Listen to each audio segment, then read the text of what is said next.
I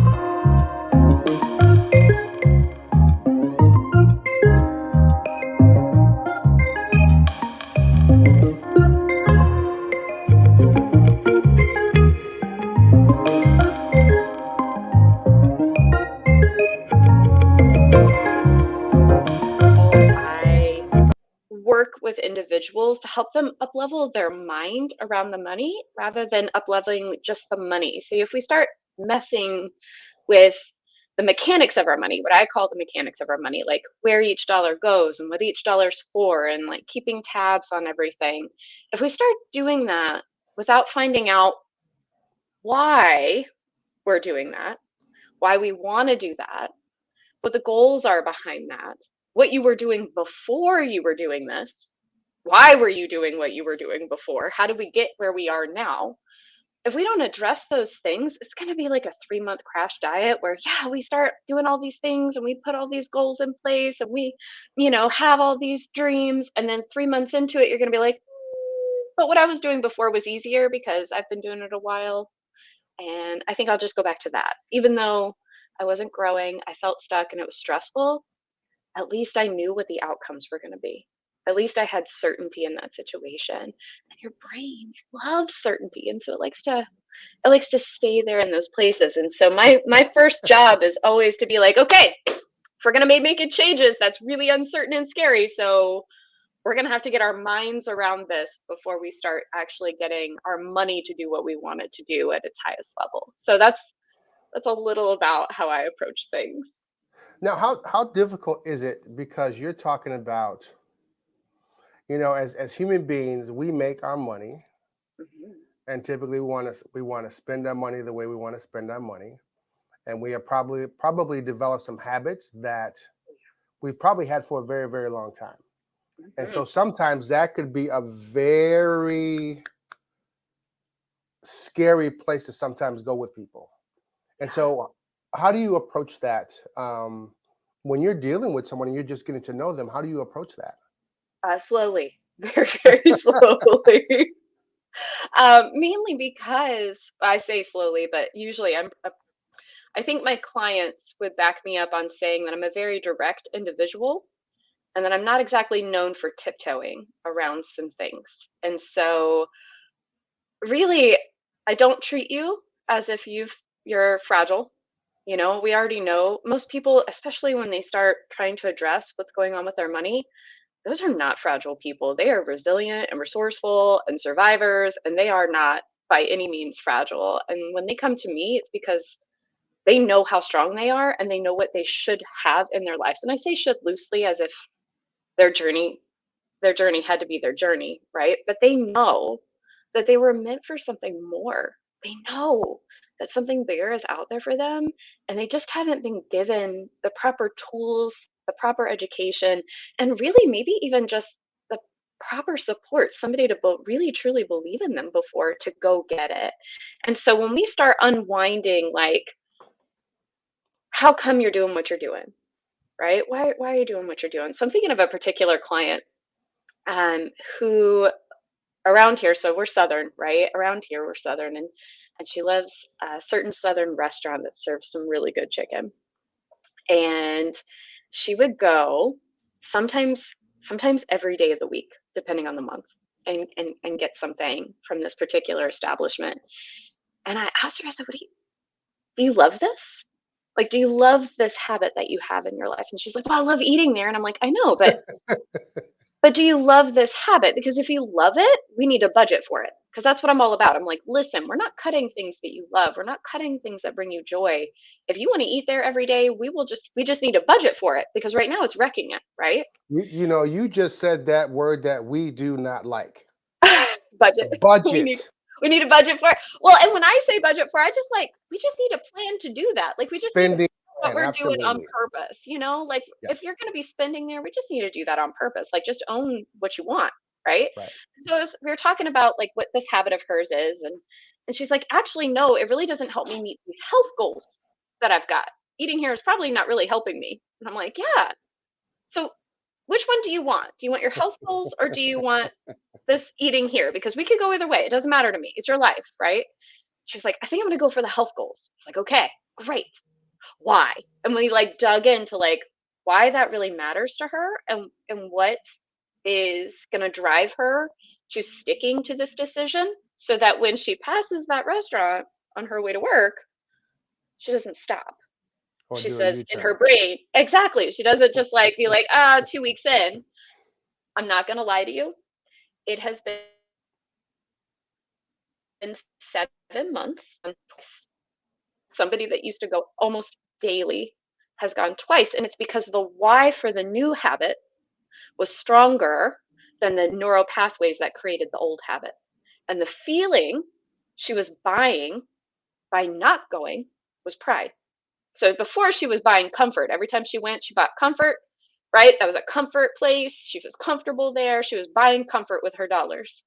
Now she's saving those dollars for pride. And so now the feeling she's buying is pride with her dollars that she's putting towards something else now, which recently she just bought a home. So it was That's one of the awesome. things that she contributed to, right? I'm not saying that if you cut out eating at fast food restaurants, you're going to buy a home. We had to rearrange a lot of things, so don't hear that like stop drinking at stop drinking Starbucks message. But she did reallocate those dollars, and she was able to do that with a lot of budgets because the bigger thing that she wanted was a driving factor. And I think that's the biggest way that I approach things differently is that I sit with you. There's a lot of tissues and tears sometimes when you're working with me. It's a very much a therapeutic esque kind of approach. And so I just can't help but think that you can't change behavior without changing the brain, without changing how you're thinking Right, about the right. behavior first. And so kind of makes me a little weird out here in this money industry, I think. Yeah, let's back up a little bit and let's talk about because of course we met on LinkedIn, Yeah. and you were referred to me by another person I had on the show. And so let's talk about your background a little bit and how you came to the place where you are today as a money coach. Oh, okay. So my story isn't really doesn't really start out tragic or anything. I grew up in a very um, financially secure home with financially stable parents who didn't give me everything I ever wanted, but by no means did I ever want for anything I ever needed. And they taught me to, like if you want extra, you've got to go get a job. So I think I had my first job babysitting when I was like 12, and then I just steadily kept getting, I would work here, work there, get money when I needed it, and but I didn't have to pay for anything substantial, and I didn't have to manage the money that I made. And so when I left home for college, I actually took a finance class in college and failed it. Well, I say failed it. I got a D plus. So I guess I technically passed it, but it didn't go well. And I remember thinking when I was in that course about ratios and inflation and, all these complicated things that were in there. I was like, managing money must not be for me because this is really boring and I don't like it. And so when I Hmm. left college, I actually got married very young. And because I didn't really know how money worked, and my sweet husband, who's amazing at a lot of things, also had no clue how money really worked. Two 22-year-olds went broke pretty fast. Right. And we were also coming into the recession of 2008. And so that just told my age if anybody wants to do the math. But we were coming into the session of the 2008 recession, and we couldn't get jobs. We were both working part time, always looking for more work, couldn't get it. And so we actually, at one point, my breaking point was when I was applying for food stamps for us. And I went, I don't think it's supposed to be this way. I think I missed something about understanding money. And even though I thought it was boring, I am not at the luxury to think it's boring anymore. And so I Hmm. started, I went on the internet, right? And I was like, there's got to be something I can do. So I started doing it all. I utilized my local library. Um, I started making a game plan for us to get out of where we were. That included applying to grad school because they were paying. You could get a scholarship and a TA, and I was like, that's better than both the jobs that we have, so we're going for that. And so I went to school, and when I got to grad school, I started working with by chance the personal personal finance and family economics professor of the department that I went into. And he was like, "Here, you're going to help me teach this class about finances." And I was like, "Do you know I got a D plus? I don't think you want this." And he was like, "No, here's a textbook, here's articles, there's the library, you go." And so I just started devouring. And under his mentorship, I said, "I think this is what I want to do." So I just never stopped. I kept going. I'm in my PhD right now for personal finance and family economics. I read all the books, do all the things, and I test all the gurus' methods on my own finances. If I'm being honest, my husband, I'd probably drive him crazy with how many different things we've implemented over the years. But yeah, that's how I went from food stamps to finance coach, I guess. It's just this That's little a pretty winding interesting road. story because you had a life altering experience, if you will, right? Yep. Hmm. Um, but then you're kind of not say forced into a situation where it was either you now grow or Yep. you revert back to, Yep. and then you got a mentor. Yep. Yeah. So that was Yep. cool. So let me ask you, because you mentioned your husband, right? I did. And so the conversation we're going to get more into. I've got this cold I'm trying to get over. It's okay. I We're feel going to you. get more into about this month is Women's History Month. Woo. And so I want to say congratulations for that. Thank you. But the topic of money is different for women Mm, than it is for the rest of the population. So I have some questions about that. But I you love said it. something really interesting because you said that um, at 22 you guys really didn't know how money worked. You really had no Exactly. clue. And then you kind of shied away from it because you felt it wasn't your thing, right? Yep. What was that really like to just kind of push it aside and make it someone else's responsibility, if you will? Because I know my parents, um, when we they owned a home, Hmm. teenage years, my dad paid the mortgage, my mom paid the rest of the bills. Yeah. But when their relationship deteriorated, my dad stopped paying the mortgage, but he never told my mom.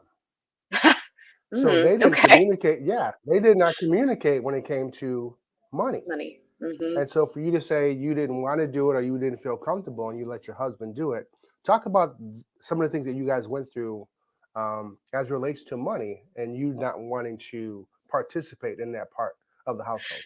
Yeah. So um, I will say that I was raised in a very conservative environment. And the example that I had was that my mother was always involved with the money. In our home, it's just I don't I don't remember having conversations about like this is how you talk about money, and money was never talked about really in front of us at all. And and so when I came out into the world and I thought that money was all these ratios and big words and calculations and stuff, things that I honestly truly found boring at the time in my very young brain. I also got the message too in my conservative environment inside the church and inside I went to a very small um very very conservative Christian school as a child as part of my education. And the message I always got was that wasn't my space anyway. Like I didn't need to worry about those things because my husband was going to do it. And that was my job, was to get a husband and he would do it. And so I don't I think sometimes that was a blatant message. I don't think it was always a blatant message, but it was definitely one that I received loud and clear. And so I had the luxury of finding it boring, or so I thought. And then when I got married to this wonderful man, whom, as I said, he's amazing in so many ways, nobody taught him how to do money either. And he did not have a great example for how money worked. And so he didn't know what he was doing at all either. And then pushing that off on him, because not only what did I find it as it became a very big problem, as we noticed that like we literally could not make as much as our basic needs, and we were trying, but it just wasn't working. And we didn't know how to leverage ourselves in order to make more money, or how to use the skills that we had developed to make ourselves competitive in a market. And we didn't know how to ask or negotiate our finances at the time, negotiate with an employer and be like, actually, I think I deserve more.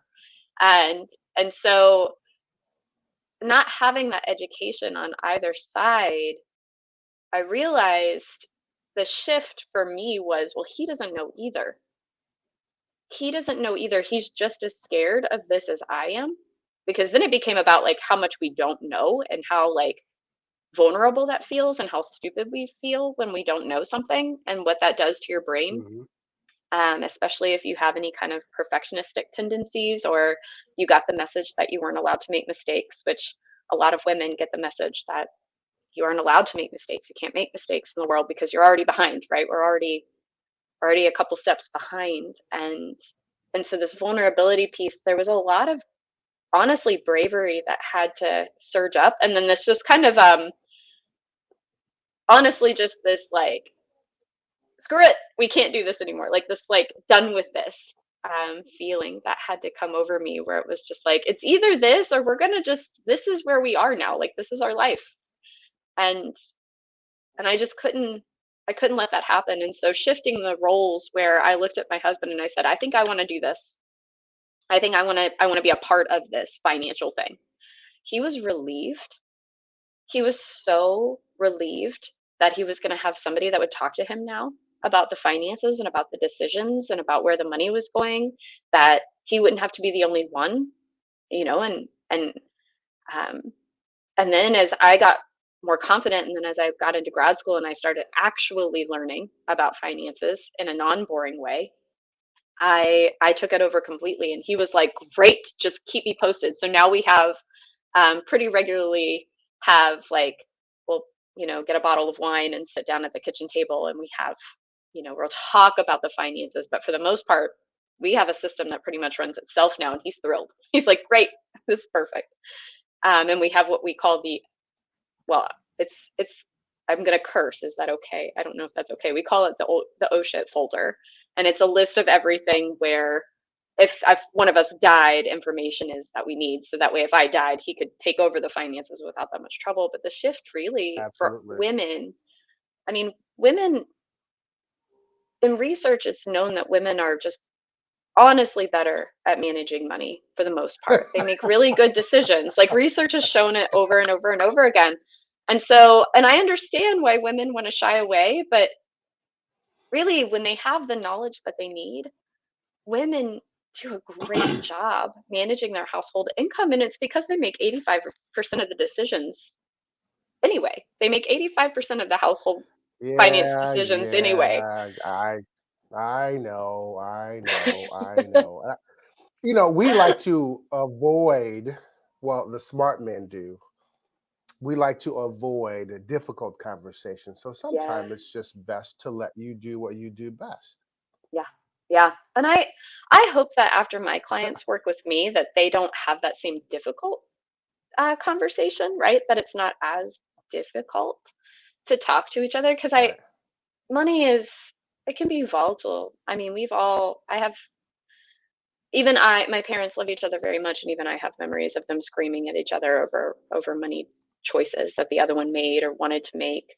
And and I think we all have that somewhere, that money has been a problem, and when it's talked about, it's charged. It's a charged conversation. And so that's the other thing that I try to take away, is that money's just, it's just paper, like It's a we shouldn't tool. be destroying our relationships over this piece of paper, these ones and zeros. And but there's a way you can talk about it so that it's A- like a tool, just like you said.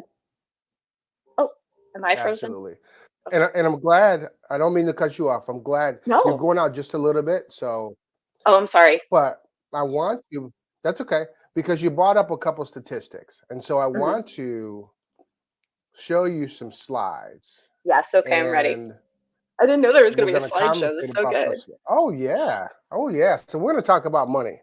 And so, Love it. with our campaign, we have workshops and we have classes that we teach all the time. Yeah. And recently, we've added two new classes. One is No Woman Left Behind, Oh, And the other one beautiful. is, yeah, the other one is let's talk about money. And they're both all about women, geared toward women.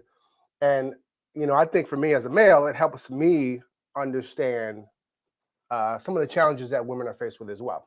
And you Mm, mentioned one just from the point of what women make compared to men. mhm, mhm, Hmm.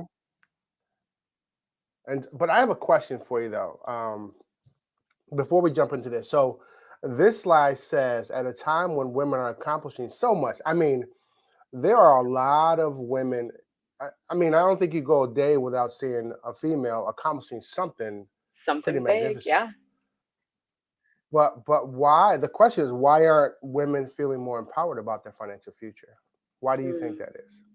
I honestly think it's because somewhere, somehow, women, and I don't think this is true of a blanket statement of women. I actually think that women under the age of 25, younger women and women just now coming out of college, actually are starting to feel more empowered about their financial future, which is interesting, which means I think the messaging is working and it's changing for younger under 25-year-old, maybe even under 28-year-old individuals.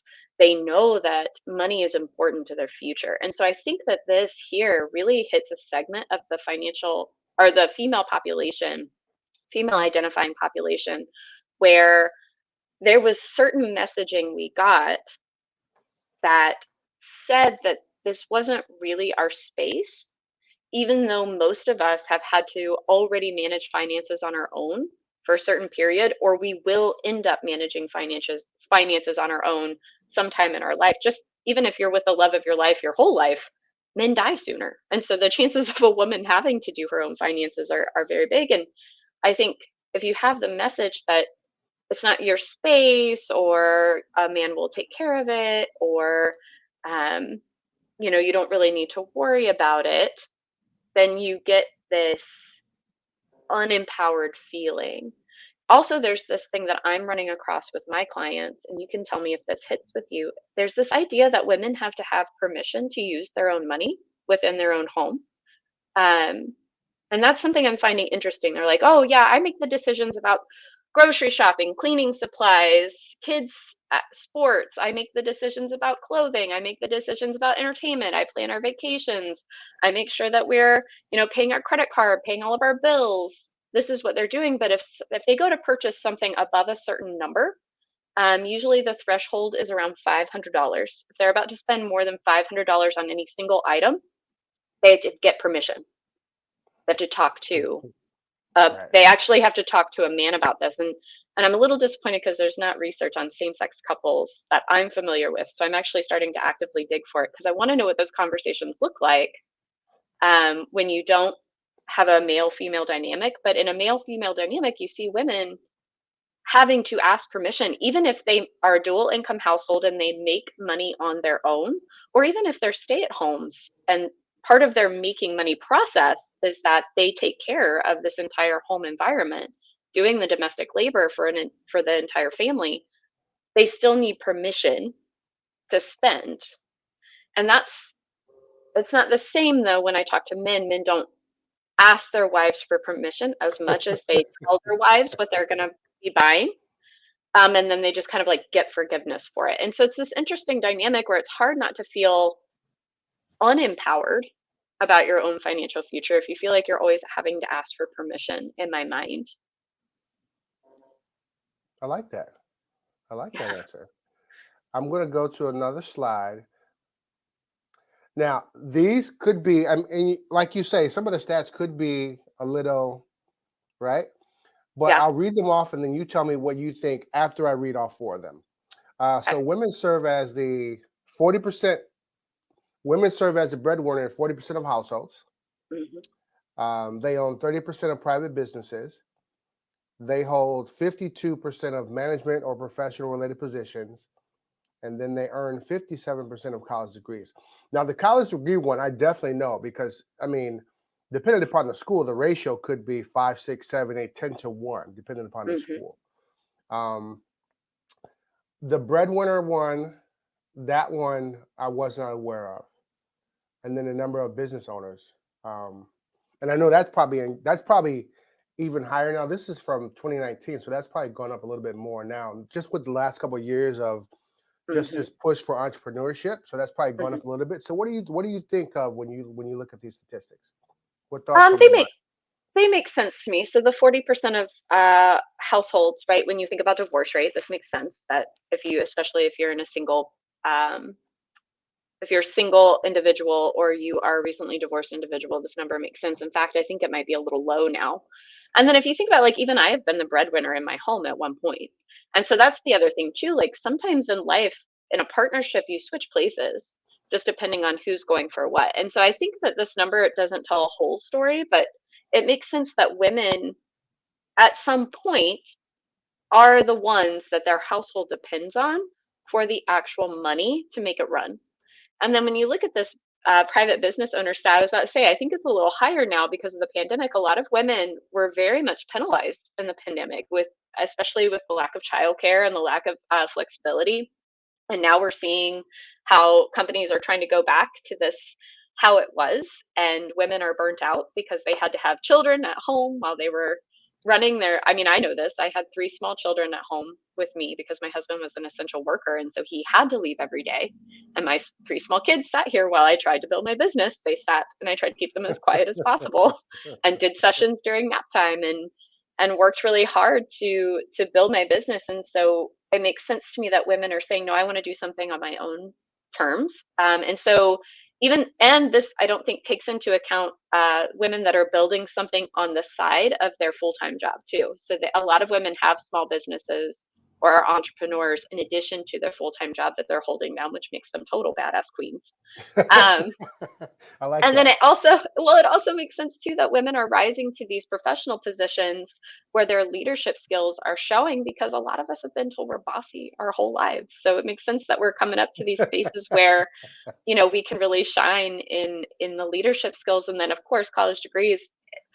I mean, even from my own story, I know that like we go get the information we need to do better for ourselves, right? Women that are even remotely mentally healthy go get the information they need to better themselves. And especially if they have people that they feel that they're in charge of, that they need to look after, they go do it and get it done. They're not going to just lay down and um, you know, stay as they are. And the women that aren't able to move forward right now, we need to check on them because their mental health is probably Hmm. honestly the only thing that's keeping them from going for what they want. Um, and so I just look at these stats and I think, yeah, I think actually they might be a little higher, and that they make sense, because Right. women are just a human. They're just humans. And when we see these stats about men, nobody says, oh wow, 30% of private business. Like if this were all about men, everybody would be like, really, that's a little low, 40%, or Right. 30% of private businesses. That seems straight. Like if we were Absolutely. looking at these at men, we would have very different feelings. And I think um looking at these, I'm like, yeah, we should just see 50s across the board, right? Like we just need to see 50s across the board at minimum, because we're just human. We're just human individuals. And I think also these stats don't account for people who identify as other as well. So if we put that Right. into the mix, Absolutely. and we include men, women, and others, that these, it makes sense. And maybe we could, I might make a note really quick to write that down. Look at the stats for Absolutely. others. Absolutely. Now, and those are some really good thoughts. And let's go to another one here. Now, and when I first saw this slide, I have some, of course, I have some female colleagues who have kind of, really taken this to heart to kind of lead this push um, regarding women and money. Mm, And so when I saw this stat, so by the year 2030, women are expected to control $30 trillion of mm, financial assets in the US. That to me is mind blowing. But I kind of get it because I mean we're coming to a place where, like you say, women have been for the most part making all the financial decisions in the household and the like my wife, she does all the shopping. mhm. And I'm quite sure that's the same thing in every household. Yeah. And so now that there's this shift in um, financial literacy, like my shirt says, you'll never be free until you're financially free. And like you say, more women are starting to take control. Yeah. That's a lot of power. Yeah. And for individuals like you and my colleagues as well, when you see this number, what comes to mind for you? Oh, it's not near high enough. Okay. It's a good start, but it's not near high enough.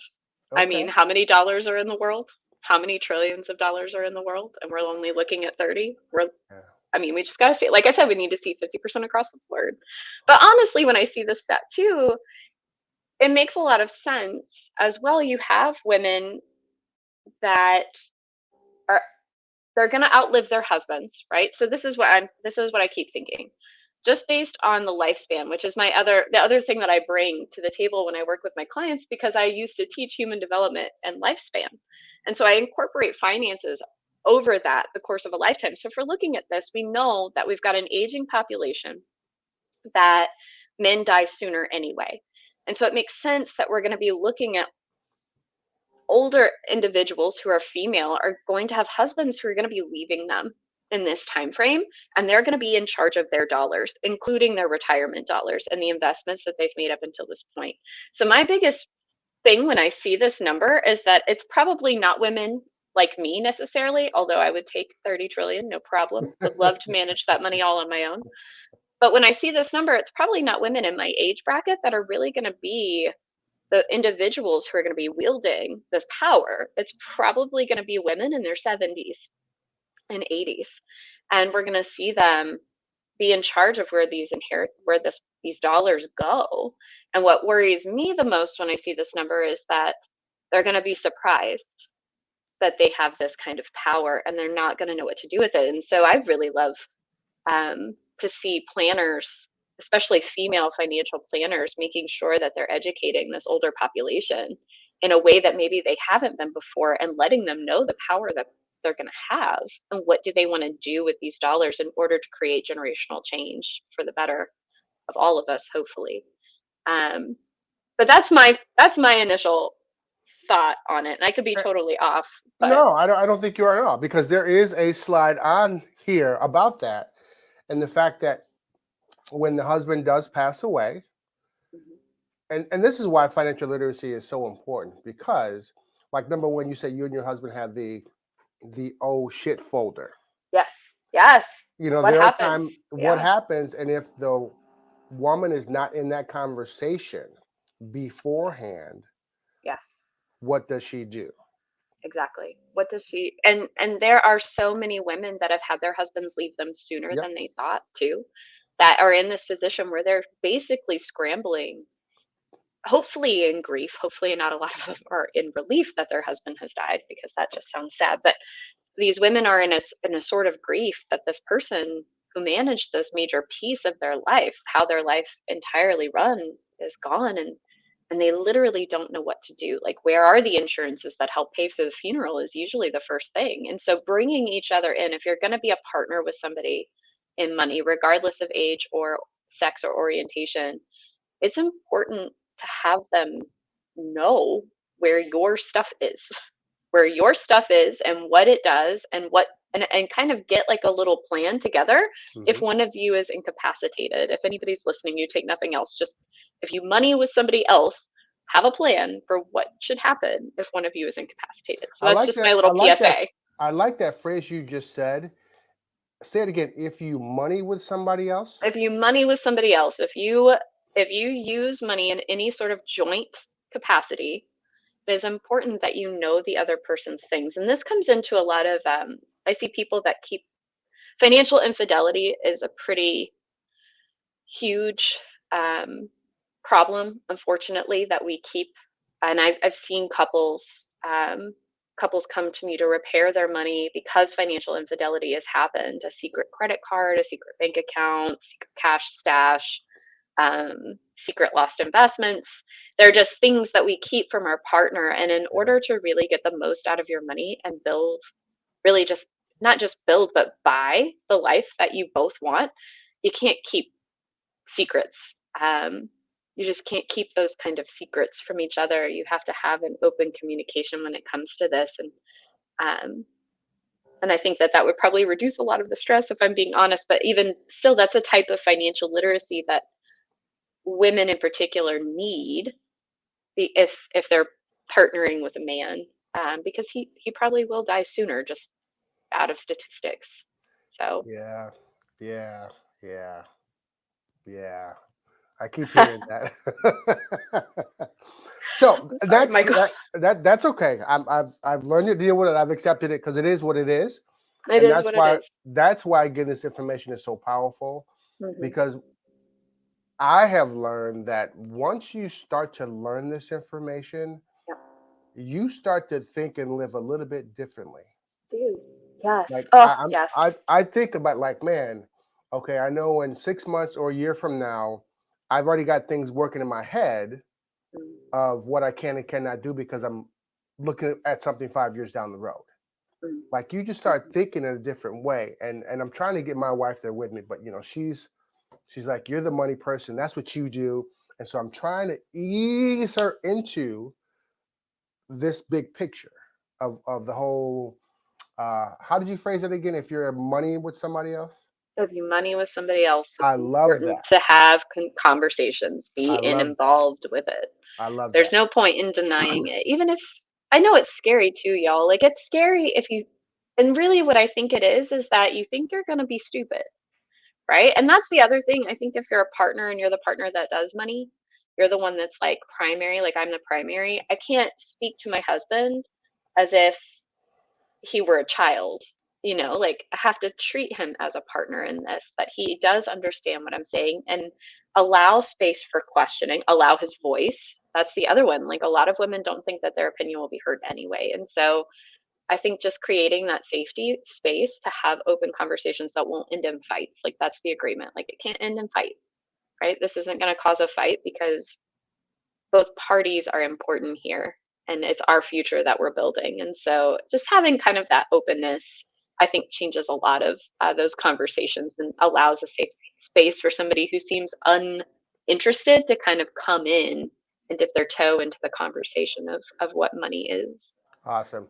Now, the slide before this talked about women earning 82 cents for every man earning a dollar. So I want you Mm-hmm. to touch on that, but I want to definitely get to this one here. And it says Mm, that over a lifetime, a woman will earn 456,000 less than a man, mm-hmm. 12 fewer years in the workforce because of interruptions in life. So you touched on that, Absolutely. whether it's, children, whether it's taking care of maybe an elderly person in Yep. their life, they would typically stop working to help take care of that person. Yep. And then lower lifetime earnings. Mm-hmm. Now, the other numbers, some of them you thought were off a little bit, or they could be a little bit different. What do you think about these numbers here? And have you had Honest. conversations with your clients? Yes, we talk a lot about making up for lost time, and even I feel these own statistics in my life. I've got 3 children, and I didn't get paid maternity leave for any of them. So not only did I have to spend money to have my children, I had to spend money to take time off from my children, and then I had to spend money to take time off to heal from having my children. And then anytime my children were sick, I remember having to take unpaid sick days in certain positions.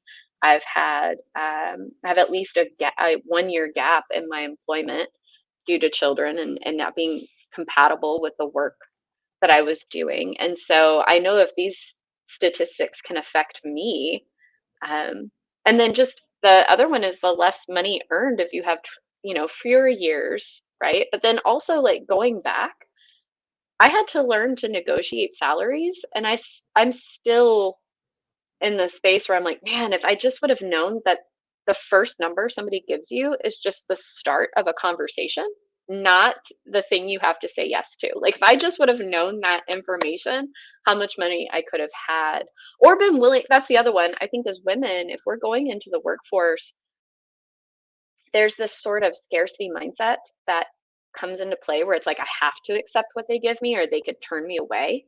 And there's no way I can't have this job.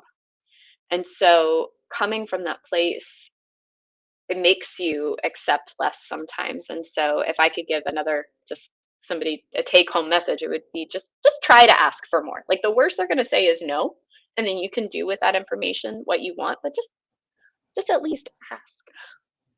Absolutely, because And like you, I've learned this too, that, when you're a 9 to 5 employee, Mm, they're going to give you just enough so that you don't quit.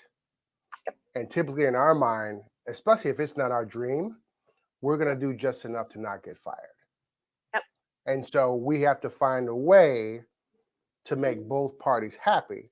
And of course, mhm, asking for, what you think you're worth, as long as it's not outlandish, yeah, what's the worst that they could say? yeah, No. And then you try to find a middle ground. And I know you mentioned some of the conversations that you have with your clients. And some of the stats here say 89% of women are not literate about retirement. mm, And so, how do we fix that? 43% of women are not comfortable with investment risk due to COVID-19 crisis, right? mhm, mhm, And then 70% are concerned about guaranteed retirement income, and 73%, and this is a big one because women do live longer, yep, is long-term care. yep, yep. So what are your thoughts on those stats? So this is informal. I haven't done any formal research on this yet, but have you seen the research on there's this research that's coming out on how individuals view their older selves as strangers. Have you heard anything about this yet, Michael? It's this I it's have this not, really no. unique thing in the study that I'm thinking of. They took pictures of a person, probably in their 30s, 40s, and then they aged the photograph. And they put that photograph in with two other strangers, a younger face and an older face, right? And then the aged face of the individual. And the brain's reaction to themselves as an older individual was no different than the complete stranger. And so when I take that information into account and then I see statistics like this, and then I think about the messaging that I've been given as a woman in particular about stranger danger, it makes sense in my mind that being literate about retirement, and I'm interested in that word, but I would almost say it's like can't actually think about retirement. It's not a literacy issue because if they took the time to look into it, they would understand I think, very easily. I've seen that with my clients. I think it's just this that person is a stranger to me. And right now, especially after this pandemic crisis, we're seeing women be so exhausted, so burnt out with how things are going that thinking about these kinds of things, of protecting themselves later when they're concerned about their families now, when they're concerned about their health now, when they're concerned about their safety and security now. We've got, a war happening in Europe. We've got this pandemic is still, I just had a friend who has a daycare closing for because of COVID, right? Like another Mm. daycare closing. My son was home for almost 6 weeks because of daycare closings, right? We've got this uncertainty that's bubbling now. It's hard to think about ourselves as 70, 80, 90. And so I think about these statistics and I think it's not that they don't want to think about these things. It's not that they don't want to plan. It's that right now is so exhausting and all of their energy is used up to think about right now and how to get through today and tomorrow that thinking about later is honestly just, it's a lot. And so this is why I teach all of my, especially female clients, that they need to have a financial team that they gather.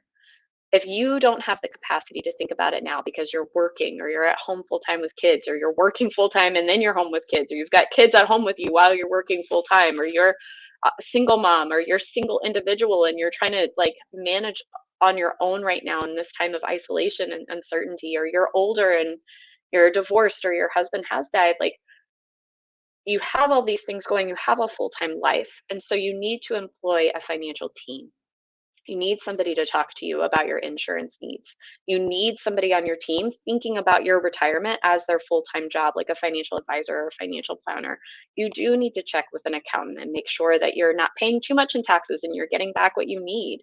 And maybe you need someone like me who is working with you on the daily grind to make sure that your mind can clear space over money so that money isn't a stressor anymore. You are using it, like you said earlier, Michael, as a tool to build and buy this life that you want to enjoy so much, that you want to be present in so much. And you've set yourself up with, by employing these other people to help you create um, a a safety, kind of like a little safety, like your little own money Avengers team. If I like, that's how I like to think about it. I've got this little money Avengers team that goes to work on my behalf to help me with my retirement planning, or goes to work on my behalf to help me with my taxes, or goes to work on my behalf to help me um, making sure that I'm insured and my family is insured, and we're going to be okay.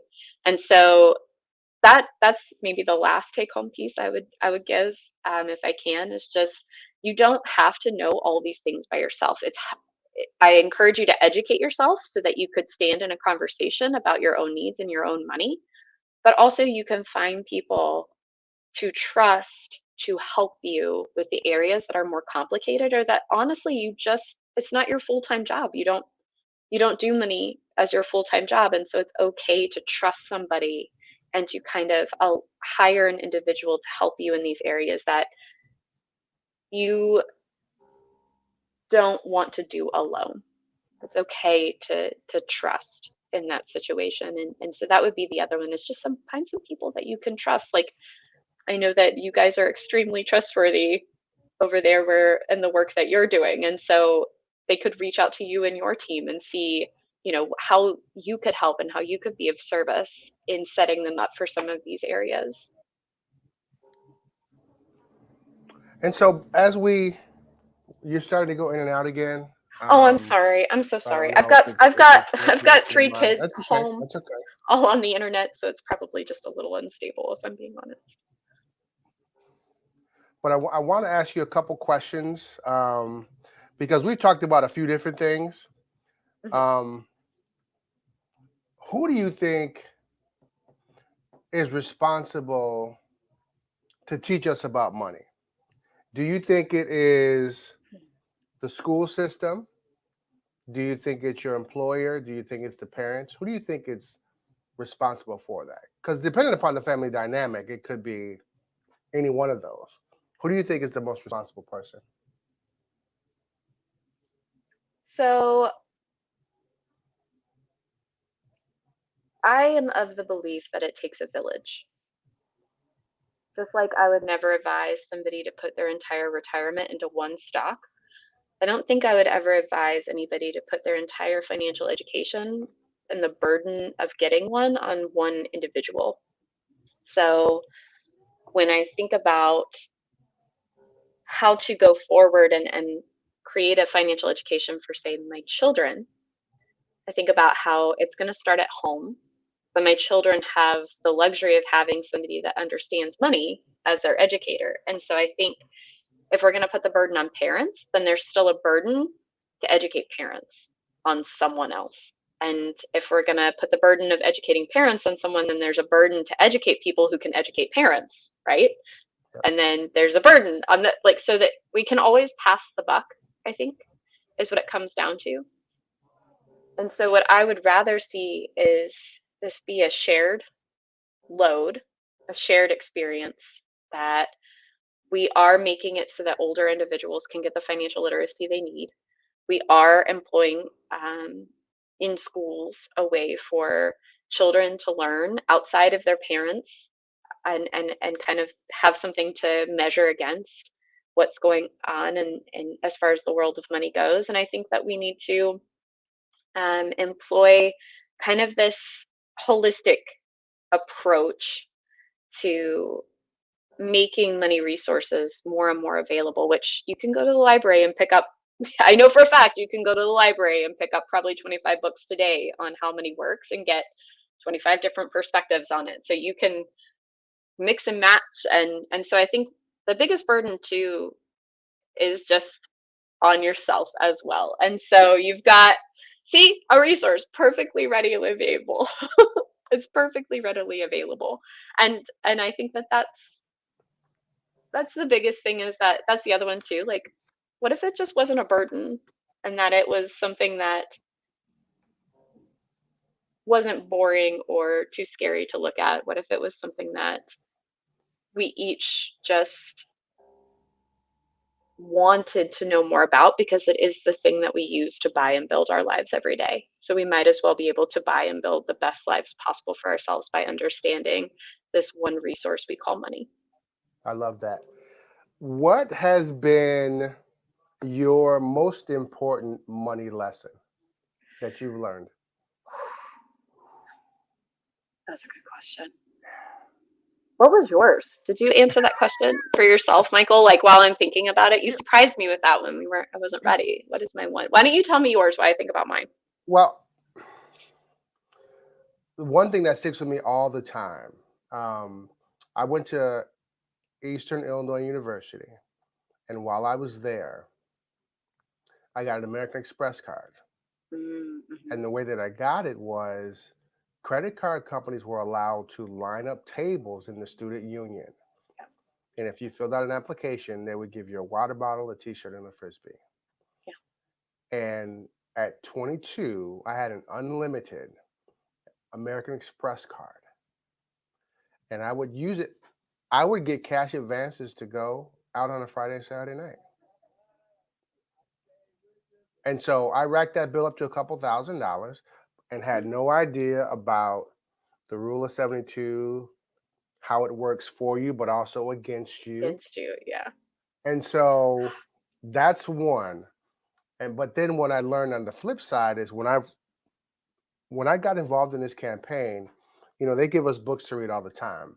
And there's a book that I read called the Retirement Miracle. Oh And it's where I really dove into understanding what index universal life insurance can do for you. yeah. Hmm. And I was on the plane with myself and my wife, and I'm not a quiet person, but as I start to read how people were using this resource Hmm. to build wealth, I couldn't shut up. And she Mm. was like, "Will you be quiet? We're on a plane." I'm like, "No, this is how they've been doing this. Yeah, How come I don't know about this? Or yeah. how come my parents haven't told me about this?" Again, it was in a book. And so I've heard that if you want to keep something a secret, you put it in a book You put it in a book. That is, because we don't read enough. Yeah. So I yeah, think those are my two. yeah. I think my biggest money lesson is you definitely don't get what you don't ask for, right? So when I started asking for raises to close that gap on my earning ability, I, I was surprised at how many times I got more money. Maybe not the number I asked for, but I did get more money. And so for me, ask. If you just ask for what you need when it comes to your money, if you need to find a loan, if you need to earn more money, if you need to have somebody help you with your, taxes or your insurance needs or your retirement planning, like ask. Ask for what you need with your money because the worst that's going to happen is that you're going to get an answer and you can take that information and move forward. I think that's probably the biggest lesson I learned is that you you definitely do not get what you don't ask for. And when it comes to money, we should always be. And I think that if I were going to have a second one, it would be knowing how to stretch a dollar takes you really, really far. Like it can get you a long way if you know how to manage a dollar. But if you know how to invest that dollar and earn more dollars and stretch that a dollar, that's going to get you the furthest. And so that's the other one. Like we can restrict and restrict and restrict as much as we want, but if you can create money, that's where the real power is. And you can create money with, like you said, like a universal life index fund where you're paying for your life insurance. And then if you don't die, you can actually cash it out later as part of your retirement planning and it grows tax free. What? Like that's a great resource. And and that's a great example that you've just pulled out, for your audience to see that you can use those things to help create more money in your life so that you can use it and protect yourself when you're older while not sacrificing what you need right now. Absolutely. Absolutely. Well, I will tell you what, it has been a pleasure speaking Oh, with good. you. And you have taught me some things because I see them from a different perspective now. And just Mm, like, some of the phrases that you use, I definitely will incorporate them in my conversations because I get it. And there's not, like you say, if you could pick up 25 different books on money and have 25 different perspectives. Well, there's right. also different languages or phrases that you could use as well that may help people understand a little bit better what we're trying to teach them as well. Yeah. And especially from the relationship standpoint. So I do appreciate you. Keep doing what you do. Good luck to you. And so I Thank want to you. thank you word for word. Thanks you. And Thank you so guys. um, we want to say thank you to Nicole, and her company is NSH Money Coach Money Coaching. I'll coaching. get that Hmm. right. Money Coaching. So I thank you very much. And is there anything that you want to say before we go? No, not anything. I mean, if they're not calling you, they should be. So, I mean, that's the only thing. That's my Well, they last should thing is call us. they should be calling you. Well, you have a great day, and stay inside, stay warm until that nasty hail goes away. Hope that Appreciate you get that. some sunshine really, really soon. All Thank right, you you. I have a great day, appreciate okay? that. You too. Bye, Michael. Bye bye.